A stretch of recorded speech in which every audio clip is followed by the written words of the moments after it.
حضرت لوط علیہ السلام کی قوم پر عذاب کس طرح نازل ہوا؟ وہ ایک ایسی وادی بن چکی تھی جہاں اگر کوئی بھی جاتا تو وہاں کے مکین اسے لوٹ لیتے، اسے سرعام برہنہ کر دیتے اور بدفعلی کا سرعام نشانہ بناتے۔ وہاں گھر سجے ہوئے، کوئلے دہکتے اور مرد مردوں کو للچائی نظروں سے دیکھتے تھے۔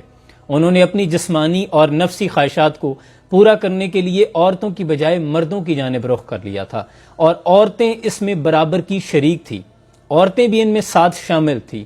ان لوگوں نے حد اس روز پار کی جب حضرت لوط علیہ السلام کے پاس اللہ کے بھیجے ہوئے فرشتے دو خوبصورت لڑکوں کی شکل میں آئے تو یہ خبر حضرت لوط علیہ السلام کی بیوی، جس کے بارے میں قرآن میں آتا ہے کہ وہ پیچھے رہ جانے والوں میں ہے، اس نے جا کر اس گروہ کو دے دی۔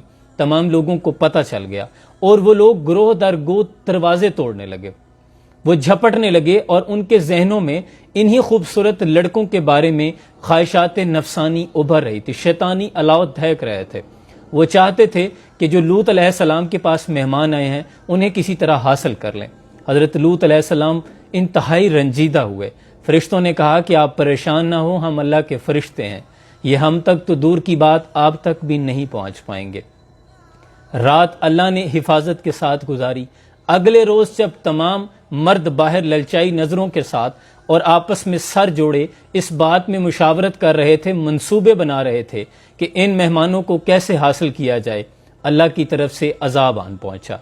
اس روئے زمین کے اسی وادی کے ٹکڑے کو اللہ نے ہوا میں بلند کیا، اوپر اور اوپر اتنا بلند کیا، اور پھر زوردار جھٹکے کے ساتھ واپس زمین پہ اس طرح مارا کہ 400 فٹ گہرائی میں چلا گیا، اور جس کی چیخ و پکار کی آوازیں آسمان پر فرشتوں نے سنی، اور اس طرح یہ زمین کا ٹکڑا زمین میں دھسا کہ نتیجتاً اس میں سے پانی نکل آیا۔ جو لوگ بچ گئے اس پر اللہ نے آسمان سے پتھر برسائے، آگ کی طرح پتھر اور نشان زدہ پتھر، جس کے حصے کا پتھر صرف اسی کو آ کے لگتا، اللہ نے تہس نہس کر دیا۔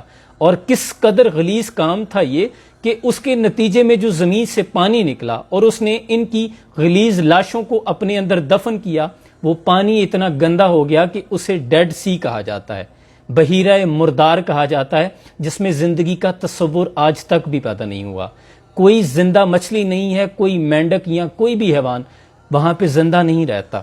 یہ انجام تھا اللہ کی حدود کو پامال کرنے والوں کا، اور جو اللہ کے قانون کے ساتھ، جو شریعت کے قانون کے ساتھ کھلواڑ کرتے ہیں، اللہ کے عذاب کو دعوت دیتے ہیں۔ اللہ کریم اس قوم کو، وطن عزیز کو، امت مسلمہ کو اس لعنت سے محفوظ رکھے۔